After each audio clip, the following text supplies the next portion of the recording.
Cher leader Julien, reçois mes sincères félicitations pour l'œuvre que tu nous offres en ce jour.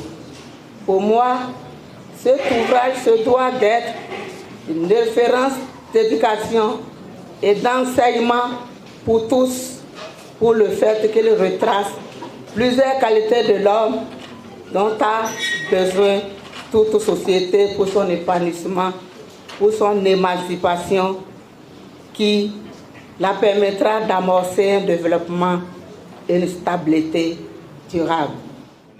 Julien Kandé Kansou, non seulement il est engagé, il fait le combat par des mots, mais il fait également le combat politique. Chers frères, je voudrais qu'il y ait plusieurs Julien Kandé Kansou, parce que nous en avons besoin. Les mots, c'est toujours bien, mais l'action politique, c'est encore mieux. Je vous remercie. Permettez-moi de dire à mon jeune et talentueux, courageux Julien Kandé Kansou qu'il a écrit et qu'il a dit que celui qui honore sera honoré.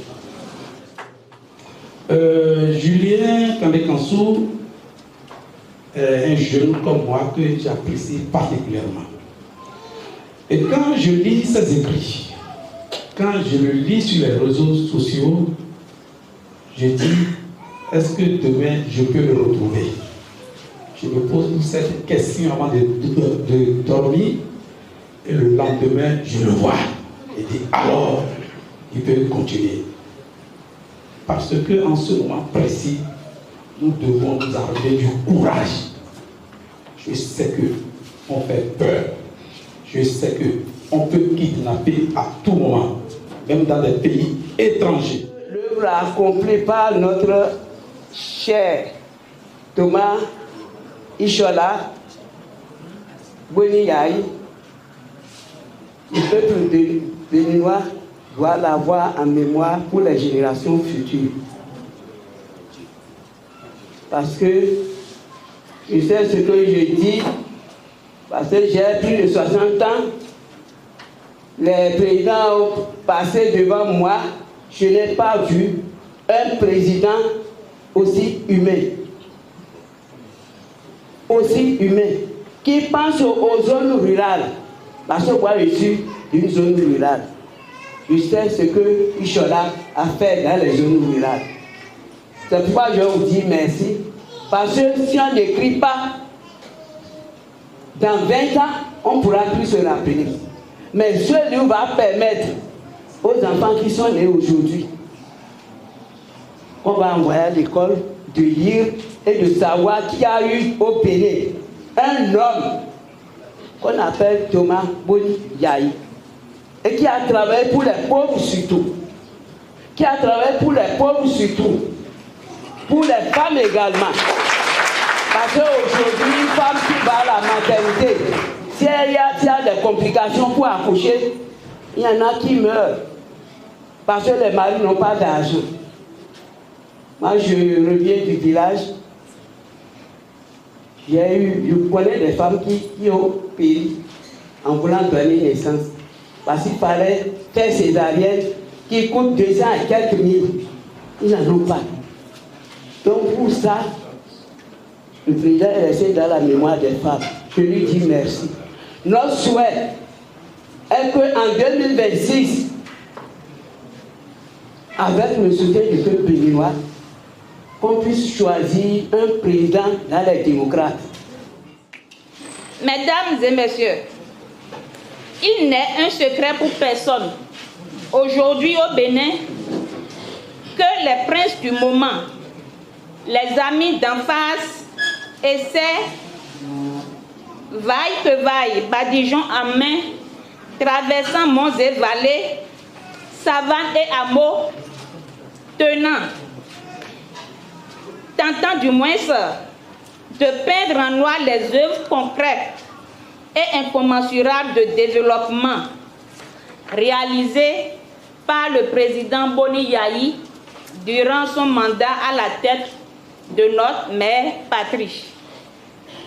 Ces actions tangibles dont on ne cessera jamais de rappeler face à l'avancée des sophistes de notre ère, ont pour nom l'épongeage des dettes intérieures, notamment les arriérés salariaux aux fonctionnaires, les cantines scolaires, la mise en place du microcrédit aux plus pauvres, la gratuité de la césarienne, la promotion des femmes aux hautes fonctions de l'État, l'exonération des filles de la scolarité, la sécurisation de l'emploi à travers le reversement des agents en situation de précarité en agents de l'État dans tous les secteurs de l'administration publique, la mise en place de l'ONASA, la construction des infrastructures routières et j'en oublie volontiers. En prenant connaissance du livre, de son titre, j'ai cherché à savoir de quoi cela peut-il retourner. Comment peut-il, à partir de sa technique, raconter le président Boni Yayi. Je trouve qu'il a fait de si belles manières que j'ai envie de lui faire le reproche d'avoir fait une œuvre inachevée. Inachevée parce que je ne suis pas convaincu qu'il ait décrit le président Boni Yayi dans son entièreté. Tant l'homme est immense, tant l'homme est immense, tant l'homme est dense. Et donc le deuxième mot que je voudrais dire se rapporte à cet hommage, à ces hommages qui sont faits au président Boni Yayi. Boni Yayi, personnellement, je l'ai combattu de toutes mes forces, de toutes mes énergies. Que dis-je? J'ai combattu le régime qu'il a incarné. Car ce n'est pas sa personne, en fait, qui était ce que je combattais. Je combattais un certain nombre de dérives, un certain nombre de choses que je jugeais pas bonnes.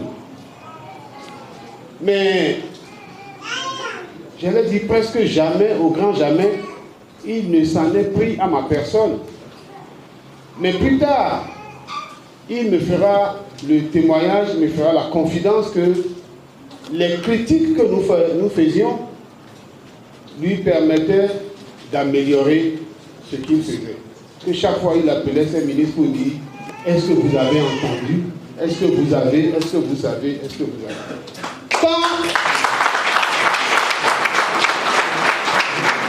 Tant l'œuvre humaine ne saurait être parfaite. Mais l'œuvre humaine n'est pas une œuvre personnelle, exclusive au président Boni Yayi. Et je comprends aujourd'hui, avec ce qui se passe de l'autre côté, que ceux qui portaient les germes de ce que nous critiquions se sont déplacés de l'autre côté pour aller cristalliser la malgouvernance de l'autre côté.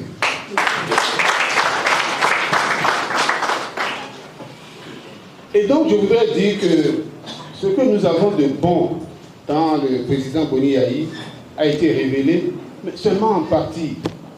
Et je souhaite que, comme l'a dit quelqu'un, qu'il y ait d'autres, Julien Kandé Kansou, qui disent le président Boni Yayi dans sa pluralité, dans son intégralité, dans son immensité. Je voudrais qu'il le dise.